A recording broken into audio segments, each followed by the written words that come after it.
ತಾಲೂಕಿನ ಯಾವುದೇ ಭೂ ಹಗರಣಕ್ಕೆ ನಾವು ಅವಕಾಶ ನೀಡೋದಿಲ್ಲ.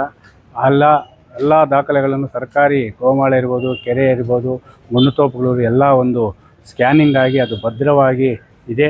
ಕಂದಾಯ ಮಂತ್ರಿಗಳ ಆದೇಶದಂತೆ ಮತ್ತು ಜಿಲ್ಲಾಧಿಕಾರಿಗಳ ಸೂಚನೆಯಂತೆ ನಾವು ಯಾವುದೇ ಒಂದು ಅಕ್ರಮ ಖಾತೆಗಳನ್ನಾಗಲಿ ಸಾಗುವಳಿ ಚೀಟಿಗಳನ್ನಾಗಲಿ ಆಗ್ತಾ ಇಲ್ಲ. ಪಾರದರ್ಶಕವಾಗಿ ರೈತರನ್ನು ಗುರುತಿಸಿ ದರ್ಖಾಸ್ತು ಕಮಿಟಿ ಮುಖಾಂತರ ಮಾತ್ರ ನಾವು ಮಂಜೂರು ಮಾಡುವ ಜೊತೆಗೆ ಮುಳಬಾಗಿಲು ತಾಲೂಕಿನಲ್ಲಿ ಒತ್ತುವರಿಯಾಗಿರುವ ಯಾವುದೇ ಒಂದೇ ಒಂದು ಅಂಗೈಗಳ ಜಾಗ ಕೂಡ ಭೂಗಳ್ಳರ ಪಾಲಾಗೋದು ಬಿಡೋದಿಲ್ಲ.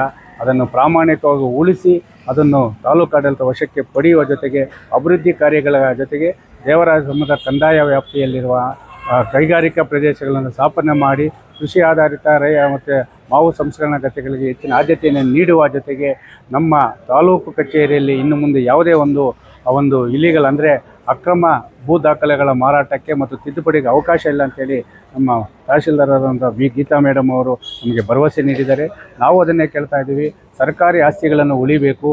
ಮುಂದಿನ ಭವಿಷ್ಯಕ್ಕಾಗಲಿ ಜಾನುವಾರುಗಳಿಗಾಗಿ ಗ್ರಾಮೀಣ ಪ್ರದೇಶದ ಜನಸಾಮಾನ್ಯರ ಉಳಿವಿಗಾಗಿ ಈ ಒಂದು ಜಮೀನುಗಳನ್ನು ಉಳಿಸಬೇಕು ಅಂತೇಳಿ ನಾವು ಸಹ ಒತ್ತಾಯ ಮಾಡ್ತಾ ಇದ್ದೀವಿ.